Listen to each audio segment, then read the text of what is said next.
Gold trusted gold buyers. మీరు తాకట్టు పెట్టిన బంగారాన్ని విడిపించి ఈ రోజు ఉన్న మార్కెట్ ధరకు కొనబడను. ఏముంది, నువ్వు హరిశ్చంద్రుడివి, మా నాన్నేమో విశ్వామిత్రుడు. నేను నక్షత్రకుడిని అయిపోయాను అనవసరంగా. ఇదిగో ఇదంతా నాకు అనవసరం.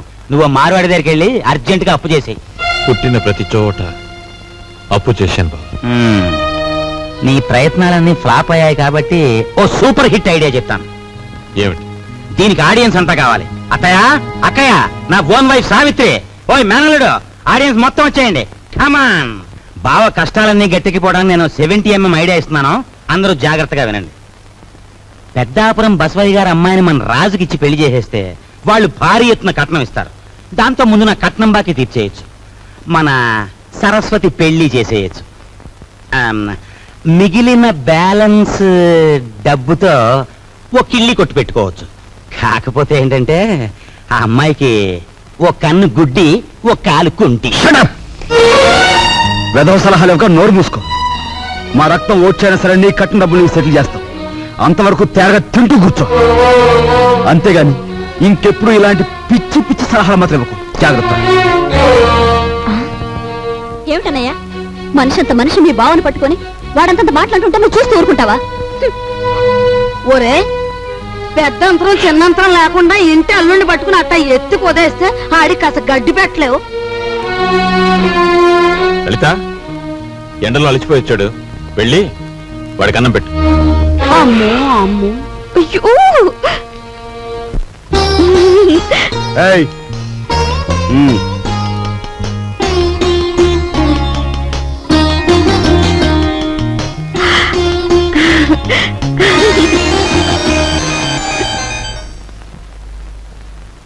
ఏమండి, మీ ఎలకలతో పనే ఉందండి. వాళ్ళు ఇంత అవమానించిన తర్వాత ఇంకా ఇక్కడ ఎందుకండి? పదండి, పోదాం. ఈ అవమానం నా ఒక్కడిది కాదు.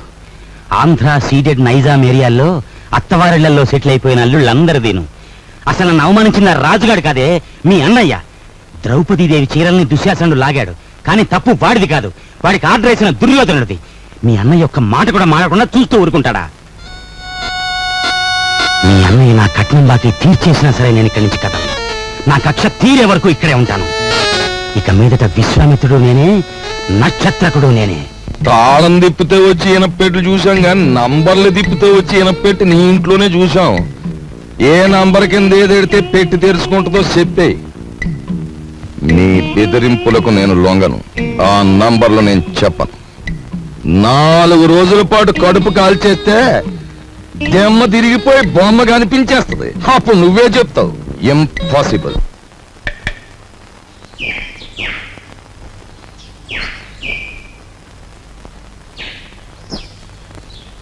ఈ కుండంతా 4 రూపాయలమ్మా.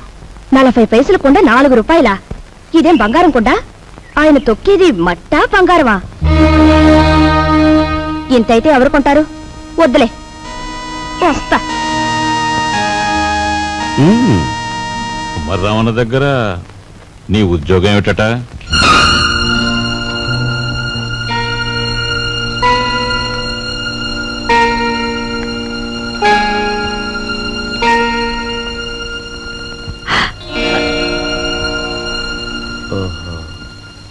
మాట్లాడమే.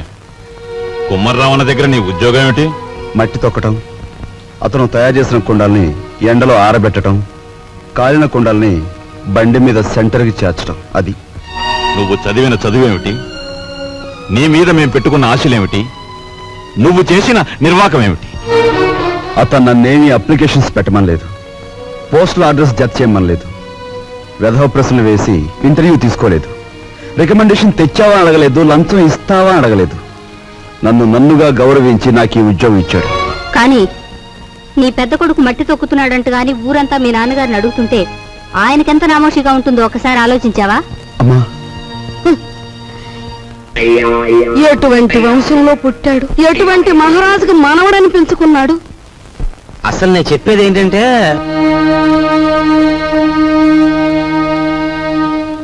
ఇలాంటి అప్రదిష్ట పనులకు తలపెడితే ఈ ఇంట్లో ఇంకా పెళ్లి కావాల్సిన పిల్లలు ఉన్నారు. వాళ్ళని చేసుకోవడానికి ఎవడైనా ముందుకొస్తాడా? మా చెల్లి పెళ్లి చూపు సమయంలో మీరు వచ్చి పెంట చేశారే, అప్పుడు లేదా ఈ అప్రదిష్ట? నాన్న, ఏమీ చెయ్యకుండా మీకు భారంగా ఉండే కంటే ఏదో ఒక పని చేసి ఇంత సంపాదించడం నా బాధ్యత అనుకున్నాను, సంపాదిస్తున్నాను.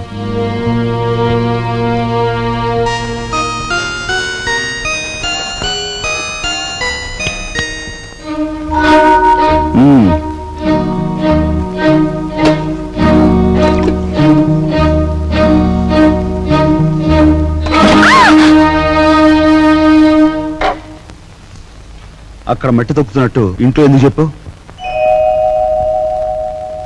అందరూ బాధపడతారనుకున్నప్పుడు మీరెందుకు ఆ పని చేయాలి? చేశారే అనుకోండి, ఆ సంగతి చెప్పకుండా ఎందుకు దాచిపెట్టాలి? మా అమ్మా నాన్నల విషయం తెలిసిన, మా ఇంటి పరిస్థితి తెలిసిన నువ్వు ఇలా మాట్లాడు. మా ఇంట్లో సంపాదించేది మా నాన్న ఒక్కడు, తినేవాళ్ళు 10 మంది. ఆయన సంపాదించే ప్రతి రూపాయి వెనుక ఆయన పడే కష్టం, ఆవేదన నాకు తెలుసు కాబట్టే ఆయనకి ఈ విషయం తెలియకుండా దాచిపెట్టాను. కట్నం ఇవ్వలేదన్న నెపంతో ఒకవైపు నుంచి మా మావయ్య బాధ పెడుతుంటే మరోవైపు నుంచి అప్పులు వాళ్ళు బాధిస్తున్నారు. ఇలా ఇంటా బయట అనేక బాధలతో నలిగిపోతున్న మా నాన్నగారికి ఒకరోజు దారిలో 5,000 రూపాయలు దొరికాయి. మొత్తం తీసుకెళ్లి పోలీస్ స్టేషన్లో అప్పగించాను. దానిలో ₹1 కూడా నేను ముట్టుకోలేదు. ₹1 కూడా నేను ముట్టుకోలేదు. ₹1 కూడా. ఏమండి, అసలేం జరిగిందండి? లలిత, నువ్వు ఎన్నోసార్లు నన్ను ధర్మరాజు ధర్మరాజు అంటూ ఉంటావు. కానీ ఇవాళ నీ ధర్మరాజు దొంగతనం చేశాడు. మీరు దొంగతనం చేశారా? అవును లలిత, అందులో ₹10 కాజేశాను. ఏమండి, ఎందుకు తెలుసా? మన అబ్బాయి ఉద్యోగానికి అప్లికేషన్ పెట్టడానికి. ఎన్నడూ రాని ఉద్యోగం ఈసారైనా వస్తుందేమోనన్న ఆశ. లలిత, ఇంకెప్పుడు నన్ను ధర్మరాజు అని పిలవకు. లేదండి, ఇప్పుడు మీరు నిజంగా ధర్మరాజు. అశ్వత్థామాత కుంజరాహ అని ధర్మరాజు అంతటి వాడు అబద్ధం ఆడాడు. అది ఆపద్ధర్మం లలిత. ఇది ఆపద్ధర్మమేనండి. మన బిడ్డ కోసం మీరు చేసింది ఆపద్ధర్మమే. మా అందరి అవసరాలు తీర్చడానికి అంకితమైపోయిన మనిషి మా నాన్న. అలాంటి మనిషి కోసం నేను మట్టి తొక్కడమే కాదు, ముష్టెత్తుకైనా సరే మా ఇంటి బాధ్యతను కొంతవరకైనా స్వీకరించాలా లేదా? ఇప్పుడు చెప్పు, నేను చేస్తున్న పని తప్పంటావా?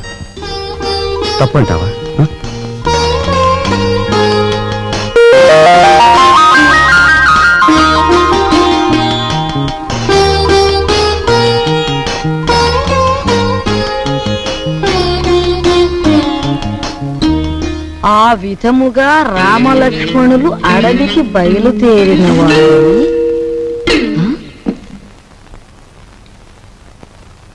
ఏంటబ్బా? ఓ చిన్న సచ్చినాడా, ఆ పెద్ద సచ్చినాడేమో మట్టి తొక్కుతున్నాడా, వీడేమో పాచి ఊడుస్తున్నాడా. వీళ్ళకి ఏం పోయే కాలం వచ్చిందమ్మా? ఇంతకీ నేను పర్మిషన్ ఎందుకు పెట్టట్టు? అబ్బాయి, ఏంటమ్మా? నువ్వు ఆఫీస్కి వెళుతున్నావల్లే ఉంది. పెళ్లి దగ్గరకు వచ్చింది కదా, పనులన్నీ తొందరగా జరగాలి. అప్పడాలు చెయ్యాలి, వడియాలు పట్టాలి. ఓ 400 ఉంటే అమ్మాయికి ఇవ్వు. అమ్మా, ఆఫీసులో లోన్కి అప్లై చేశాను, అది రాగానే ఇస్తాను. అదేమిటన్నయ్య, అయ్యవారు వచ్చే వరకు అమావాస్య అవుతుందా? తెలిసిన వాళ్ళ దగ్గర ఏ చేబదులో తీసుకుని ఈ పని కాస్త జరిపించు. వెళ్ళిది.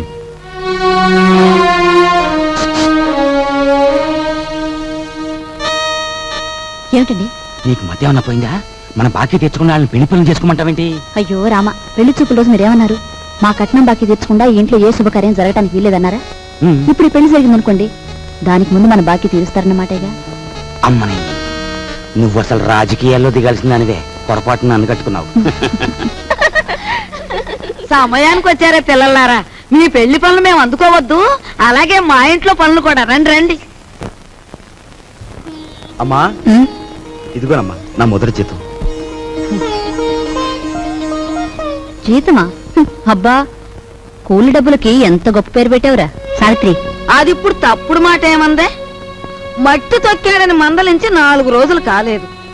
ఈలోగా వారు డబ్బు తీసుకొచ్చి ఇదిగోనమ్మా జీతమంటే తగుదనమ్మా అని పుచ్చుకుంటివి. ఎంత బతుకు బతికి ఆఖరికి ముష్టి డబ్బులతో కూడి తింటావా? అమ్మా, ఆ డబ్బులు ఇలా పారేయండి.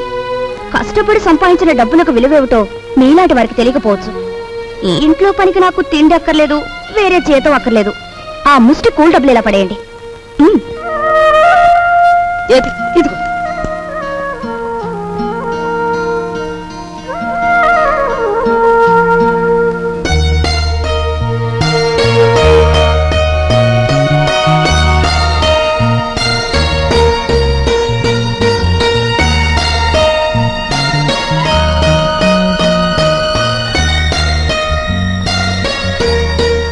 భార్యాభర్తల మధ్య ఉండవలసిన అవగాహన చూపించు. నువ్వు ఈ ఇంటికి పని మనిషివైనా నాకు నా మనిషివి.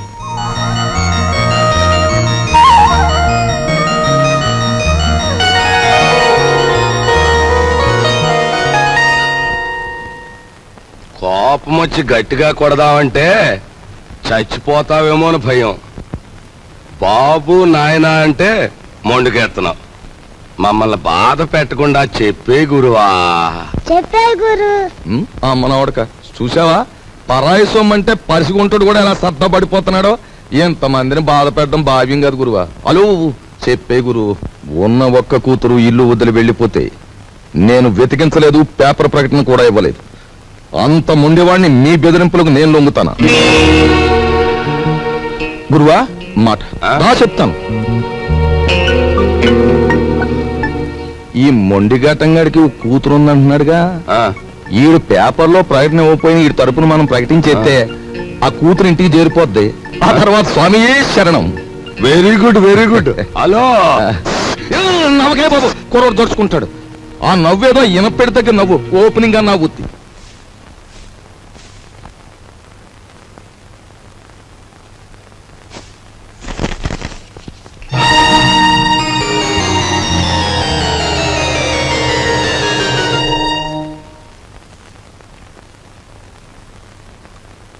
ఇదేమిటండి, నా చేతి గాజులు లెక్క పెడుతున్నారు? ఈవేళ మార్నింగ్ ఇంటర్వ్యూలో ఎవడో రవిరాజ్ అట, సార్ మీరు ఇన్ని క్వశ్చన్లు వేస్తున్నారు, నేను తిరగబడి ఒక క్వశ్చన్ అడిగితే జవాబు చెప్పగలరా అన్నాడు. ఏమిటి అన్నాను.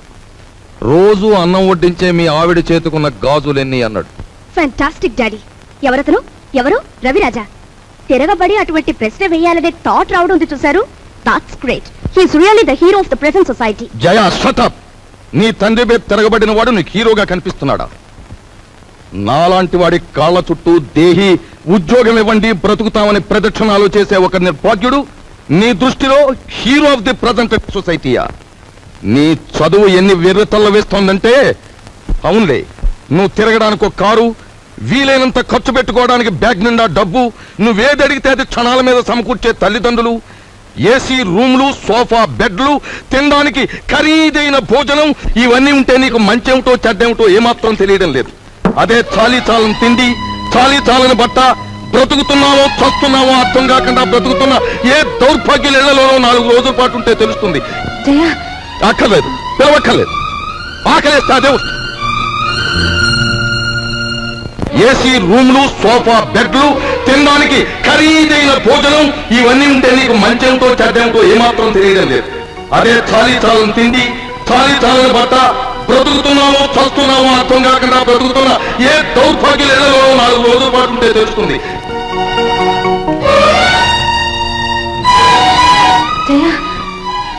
అక్కర్లేదు, పిలవక్కర్లేదు.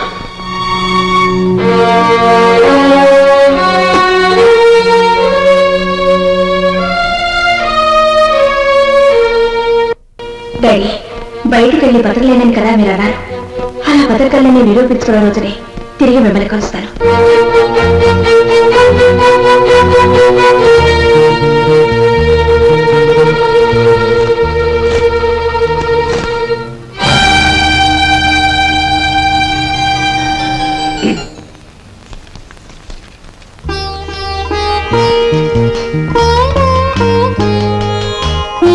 నీ సంస్కారం చూసి ఆశ్చర్యం కలిగినా నువ్వు కలవారి అమ్మాయివని మాత్రం ఊహించలేకపోయావు. పేపర్లో నీ ఫోటో చూశాక నువ్వు ఇంట్లోంచి పారిపోయి వచ్చావని అర్థం. నువ్వు ఇక్కడే ఉన్నావని మీ నాన్నగారికి ఫోన్ చేశాను. నిజానికి మీలాంటి గొప్పవాళ్ళు ఉన్న ఈ ఇంట్లో మా అమ్మాయి మీ అందరి మన్ననలు పొందింది అంటే అందుకు నాకెంతో ఆనందంగా ఉంది.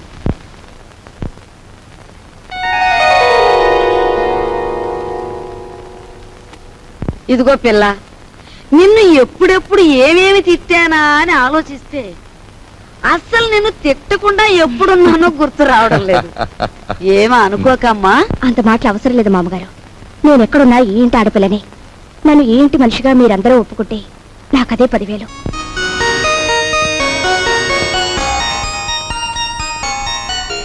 కూర్చోమ్మా, వెళ్ళొస్తానండి. వెళ్ళాలి, వెళ్ళాలి. నువ్వు వెళ్ళి అమ్మకి కనిపించు, నీకోసమే చూస్తోంది. చూడమ్మా, నేను పైకెక్కి దిగలేను గాని ఆ సేఫ్ లో 50,000 పట్రా ఆఫీసు తీసుకెళ్ళాలి. అదే డాడీ, మీరు సేఫ్ నంబర్ నాకు ఎప్పుడు చెప్పలేదుగా. సారీ, నీకు తెలియదుగా. వెళ్ళి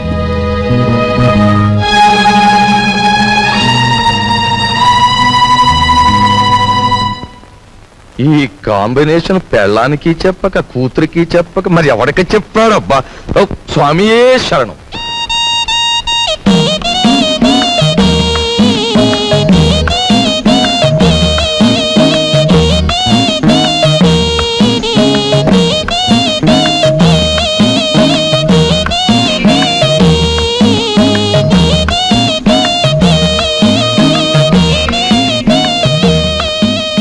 భయపడొద్దు, అటు తలుపు తీసి ఉంచుతాను, రా.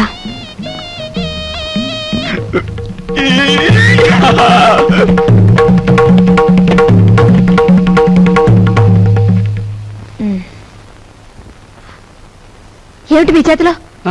ఇవ్వండి. ఏం లేదు, ఏం లేదు. డాక్టర్ మీకేం చెప్పారు? వీడియోలు కాల్చొద్దన్నారా లేదా?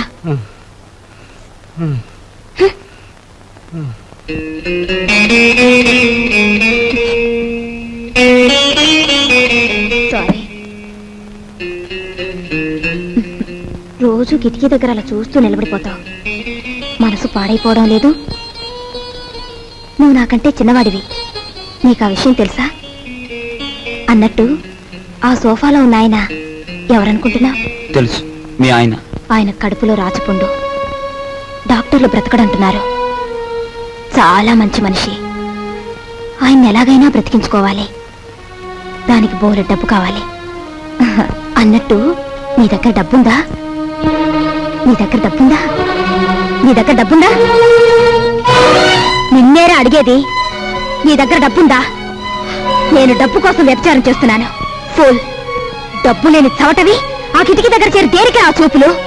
ఇంకొక్కసారి అలా చూసావో వెళ్ళు, అవుట్.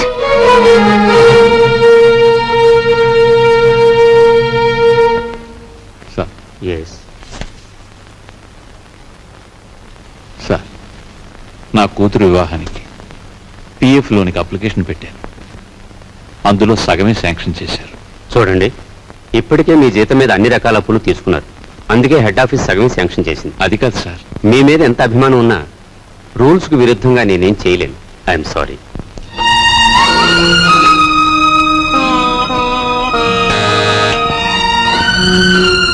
రాఘవయ్య మళ్ళీ అప్పుకేగా వీళ్ళే.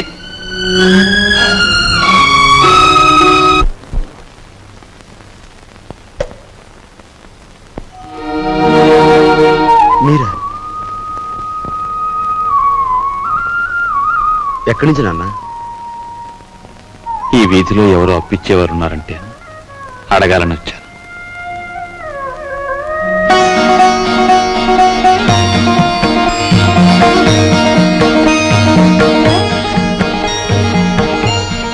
నాన్న,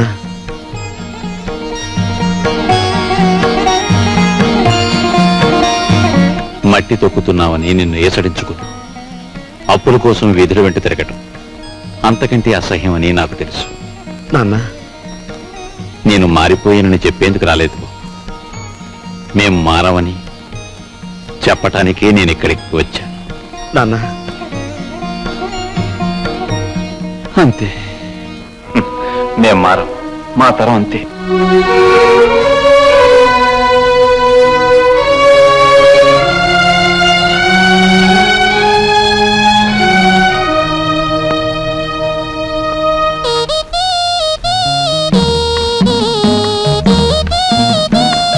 నేను డబ్బు కోసం వ్యభిచారం చేస్తున్నాను. ఫోన్ డబ్బు నేను చవటని ఆ కిటికీలో దేనికి ఆ చూపులు? ఏమిటండి అలా ఉన్నారు? సావిత్రికి మనం డబ్బు ఇవ్వలేదనుకో, సావిత్రి వాళ్ళ ఆయన మనల్ని వీధిలోకి ఇడుస్తారు. సరస్వతి పెళ్లి వద్దన్నాం అనుకో, దానిది చిన్న వయస్సు, ఈ పెళ్లి చెడిపోవటం అది భరించలేదు. మీరేం బాధపడకండి, ఇవి మనకి ఎప్పుడూ ఉన్న కష్టాలేగా. మిమ్మల్ని చూస్తుంటే నాకేమిటో భయంగా ఉంది. ఈ భయాలతోనే మనందరం నాన్నగారి బాధ్యతను పెంచేస్తున్నాం. మనం ఎదిరించి ఓ నిర్ణయం తీసుకోకపోతే అవి పరిష్కారం కావు. అమ్మా అమ్మా, నువ్వా బాబు? రా.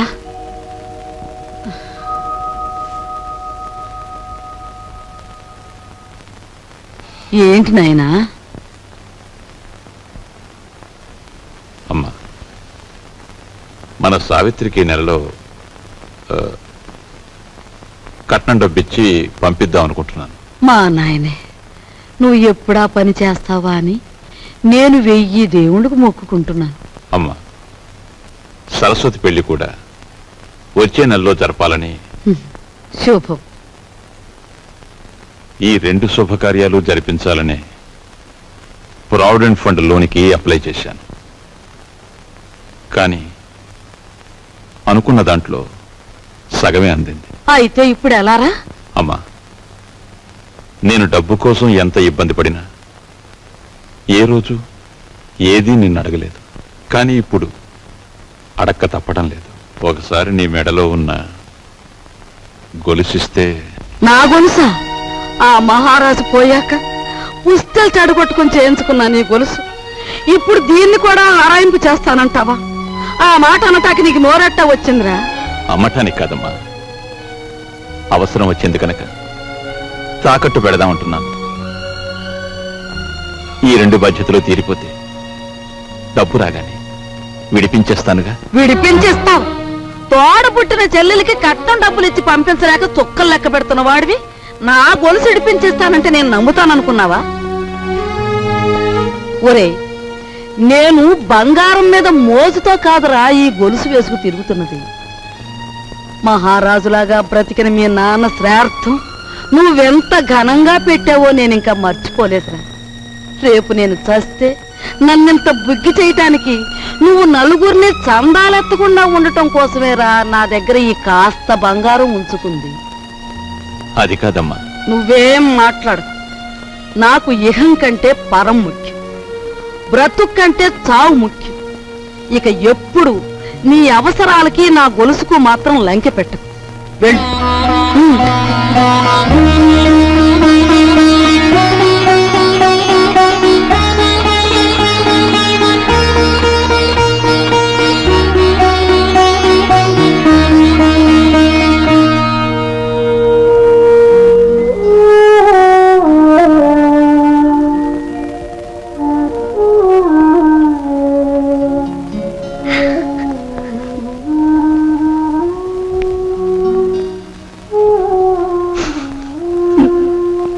ఈ భయాలతోనే మనం అందరం నాన్నగారి బాధ్యతను పెంచేస్తున్నాం. మనం ఎదిరించి ఓ నిర్ణయం తీసుకోకపోతే అవి పరిష్కారం కావు.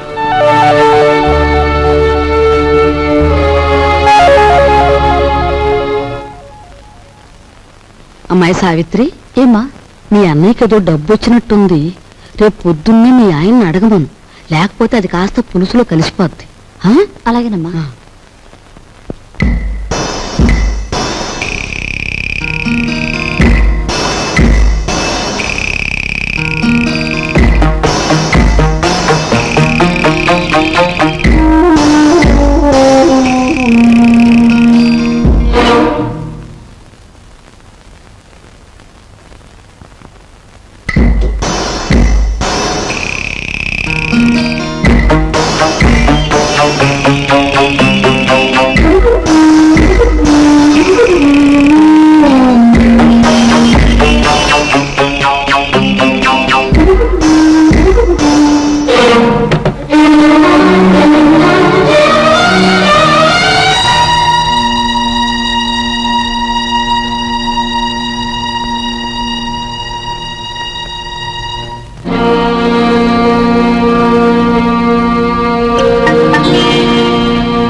వెళ్తూ తలుపు వేసి వెళ్ళాను కదా, ఇప్పుడు తీస్తుంది ఏమిటి?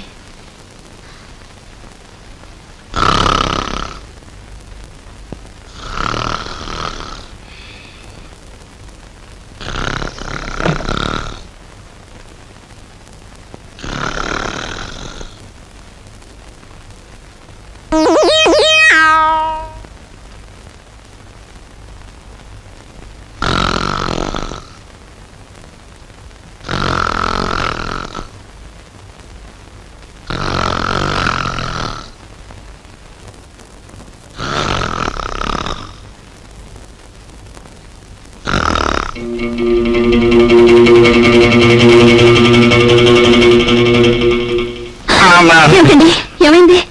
ఏం లేదే, ఒంటరిగా పడుకుంటే నిద్దట్లో పేడకాళ్ళు వస్తున్నాయి. పడుకుందాం పద. అసలే నా ఒంట్లో బాగోలేదండి, పడుకోండి. నా మాట వినవే ప్లీజ్. ప్లీజ్ అండి, నా మాట విని పడుకోండి. సరే, ఏం చేస్తాం. Good night. Good night.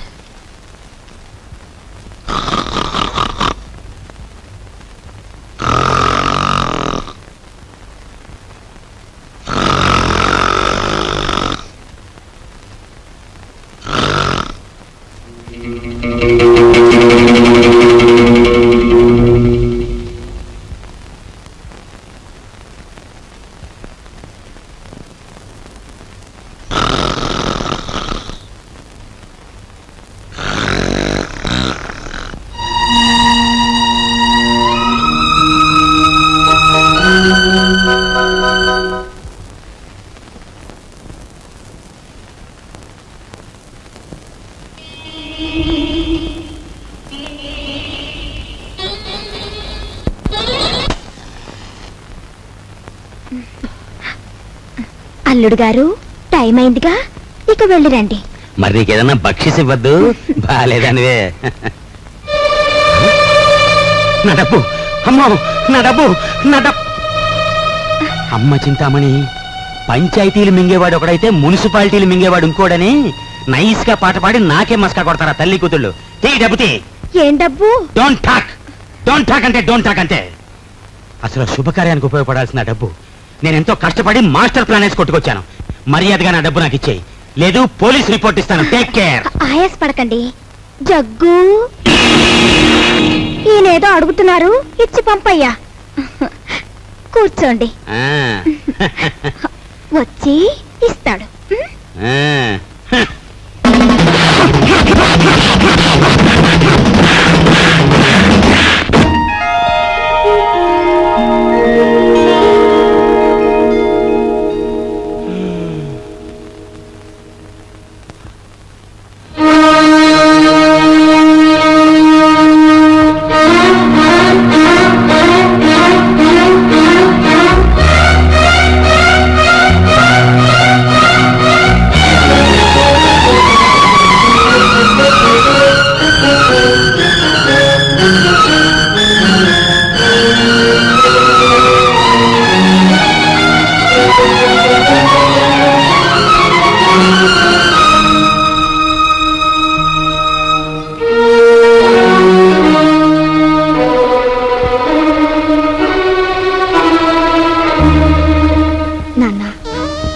బరువు నీ మీదకు తీసుకురావద్దని, ఈ పెళ్లి ఒప్పుకోవద్దని అన్నయ్య నాకు మరీ మరీ చెప్పాడు.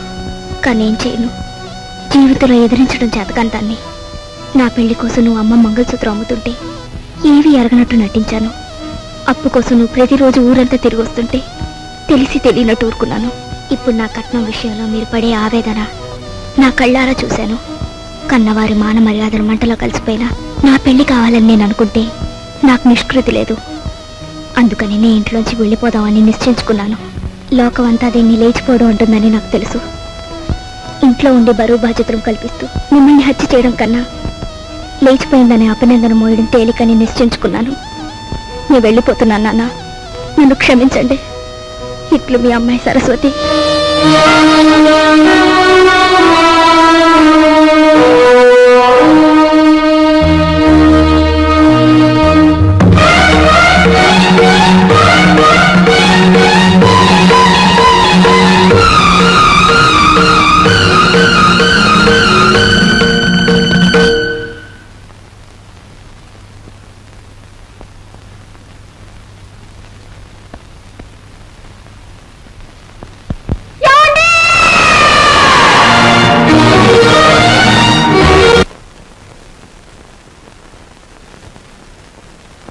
ఓం సుముఖాదర మహాభోం ఏకదంతాదర మహాభోం కపిలాదర మహాభోం గతకర్ణకాదర మహాభోం లంబోదరాదర మహాభోం విగతాదర మహాభోం విఘ్నరాజాదర మహాభోం ధూమకేతవేన మహాభోం గణాధ్యక్షాదర మహాభోం బాలచంద్రాదర మహాభోం శూర్పగంధాదర మహాభోం హేరంబాదర మహాభోం స్కందపూర్వదాదర మహాభోం మహాగణపతనే నమః. ఈశాన పితృరూపేణ మహాదేవో మహేశ్వరః ప్రియతాన్ భగవాన్ మంత్రమధ్యే క్రియామధ్యే యత్కించక్రియతే కర్మ కర్మ సమనం కురు విష్ణుర్విష్ణుర్విష్ణుర్విష్ణుః. నమో బ్రహ్మణ్య దేవాయ గోబ్రాహ్మణహితాయ చ జగద్ధితాయ కృష్ణాయ శ్రీ గోవిందాయ నమో నమః. సహనా భవతు సహనౌ భునక్తు సహ వీర్యంకరవావహై తేజస్వినావధీతమస్తు మా విద్విషావహై.